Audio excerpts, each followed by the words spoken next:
Pagkatapos nga po ng Miss Universe coronation, nagbonding ang mga Miss U Beauty sa after party ng pageant. Nag-enjoy ang mga kandidata sa selebrasyon bago sila bumalik sa kani-kanilang bansa. Panoorin niyo po ito.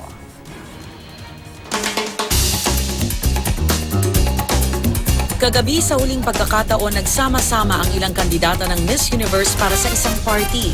Nag-enjoy ang mga kandidata kasama ang kanilang mga pamilya bago umalis ng Pilipinas. Rumampa sa red carpet sina Miss Namibia at Poland.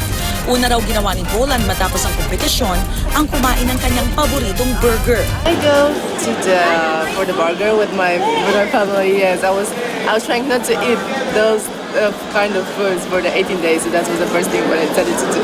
That's a big meal. Mananatili naman si Poland ng ilang araw pa para pumunta sa iba pang lugar sa Pilipinas. It's been an amazing time here.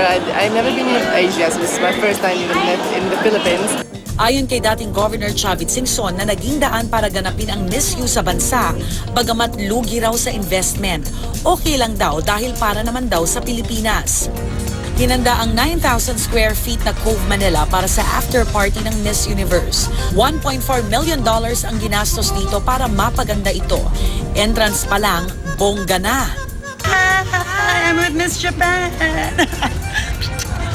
Okay mga kapusuan, ako nandito na tayo sa loob ng Cove Manila sa itong bagong indoor pool club at pinuksan lamang ito para isagawa ang after party ng Miss Universe. Ilang mga kandidata nga ang narito na rin para mag-enjoy sa huling pagkakataon at maisip nila na talagang it's more fun in the Philippines. Ika nga, iba talaga ang warm at hospitality ng mga Pinoy. Nakita rin natin sina Miss Singapore at India. Daan-daang guests kasama ang mga VIPs ang nag-enjoy sa saliw ng musika na hatid ng isang DJ. High-tech ang lights and sounds ng lugar. Naglalakihan ang mga LED screens. Overflowing naman ang drinks at pagkain sa mga naroroon.